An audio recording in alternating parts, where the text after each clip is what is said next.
नमस्कार, रामराम मंडळी. कसे आहात तुम्ही सगळे? गुरु अँड मम्मीज व्लॉगमध्ये तुम्हा सर्वांचे मनापासून स्वागत आहे. तर आम्हाला ना आता उद्या गावाकडे जायचे, मला म्हटलं आदल्या दिवशी ना थोडंसं झाडांना पाणी देऊन घेऊया, कारण परत मी आणि गुरु काही दिवस राहणार आहे सुट्टीला तिकडे.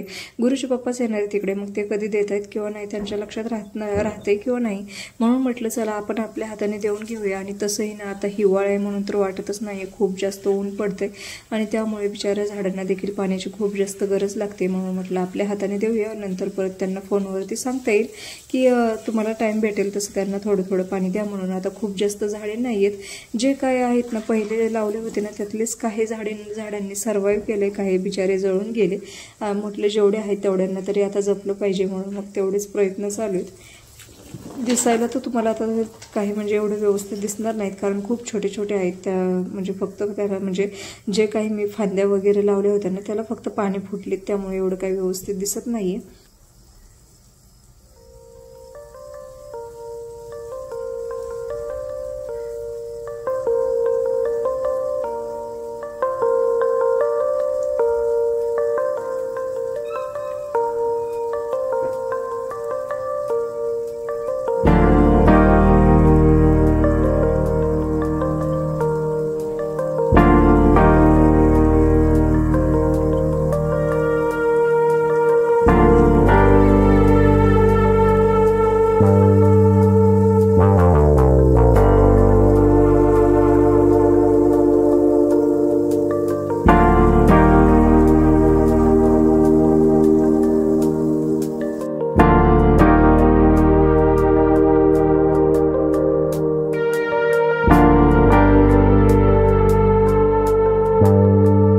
त्यानंतर संध्याकाळी लक्ष्मीपूजन केलं. आता तो व्लॉग ना तुम्ही मागच्या व्लॉगमध्ये पाहिला असेल, त्यामुळे यामध्ये तो काही ॲड करत बसले नाही. आणि त्यानंतर पटकन गावाकडे जायची आमची बॅग वगैरे सर्व भरून घेतली. मला तर 2 दिवस अगोदरच म्हणजे भरायची इच्छा होत होती. 2 दिवस म्हणण्यापेक्षा ना 8 दिवस एवढे जास्त म्हणजे ह्यावेळेस मला खूपच म्हणजे विचित्र असं फील होते. त्यामुळे कधी एकदा गावाकडे जायला असं झालं होतं, परंतु म्हटलं नाही, ज्यावेळेस जायचं ना त्याच्या आदल्या दिवशीच भरूया, कारण सांगता येत नाही नंतर परत कॅन्सल झालं तर असं एक मन म्हणतं. आणि तसंच माझं देखील झालं होतं, म्हणून म्हटलं ज्यावेळेस जायचं ना तेव्हाच भरता येईल, म्हणून मग पाठीमागे ठेवलं होतं आणि पटकन अशी बॅग वगैरे भरून घेतली.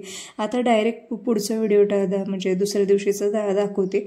दुसऱ्या दिवशी जाताना सर्व तयारी वगैरे झाली. आता फक्त ना झुरळांचं तेवढा बंदोबस्त करायचा आहे. मागच्या म्हणजे तुम्ही जर आपले काही व्लॉग पाहिले असतील ना जुने, तर त्याच्यामध्ये देखील तुम्हाला दिसेल की आम्ही गावाकडे जाताना कशा प्रकारे बंदोबस्त करत होती. ही आहे ना ही सुपर पावडर, मेडिकलमध्ये मिळते, कोणत्याही मेडिकलमध्ये जावा इझिली मिळून जाते. झुरळांची सुपर पावडर म्हणून मागवायची आणि त्या फक्त 50 रुपयाला का काहीतरी येते ही. आणि हे म्हणजे आता तुमच्यानुसार तुम्हाला किती टाकायचे. मी तर ना प्रत्येक म्हणजे किचनमध्ये 1 पॅकेट आणि हॉलमध्ये 1 पॅकेट असे 2 पॅकेट दोन्हीकडे टाकत असते.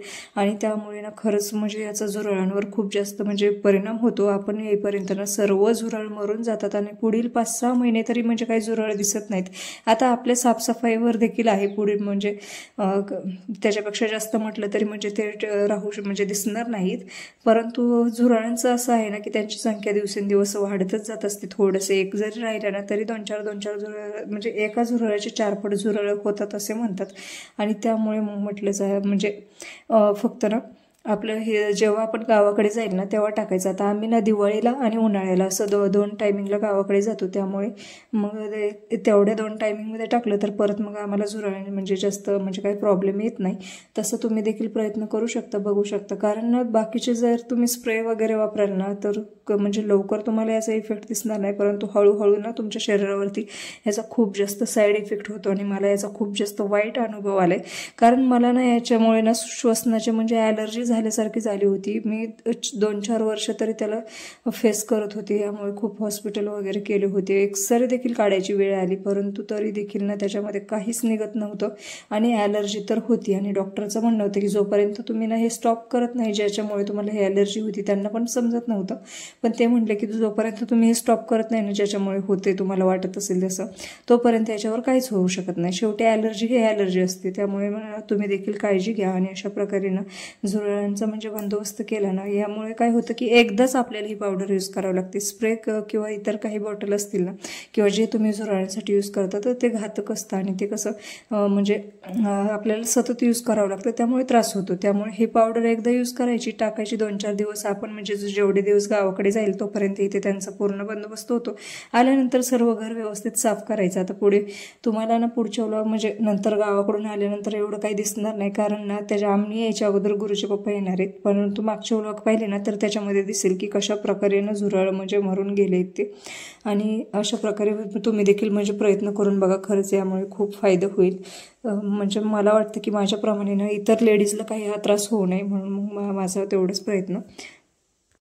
दरवेळेनं आम्हाला निघायला खूप जास्त लेट होतं, परंतु यावेळेनं आज लवकरच निघालोय कारण ना गुरुचे पप्पा देखील म्हटले की खूप काही बनवत बसू नको, आपण बाहेरच नाश्ता करूया वगैरे, जेवण वगैरे बाहेरच करायचे. कारण ना आम्हाला यावेळेला बिगवणचे मासे खायचे आहेत. खूप दिवसांनंतर हा योग आलाय, कारण दरवेळी जेव्हा जाईल ना तेव्हा काही ना काही वार वगैरे किंवा आपण जे काही म्हणजे पाळतो ना, म्हणजे काही एकादशी चतुर्थी वगैरे त्याचं काहीतरी आडवं येत असतं, परंतु यावेळी काही नाहीये. त्यामुळे म्हटलं की चला बिगवणचे मासे खाऊया म्हणून.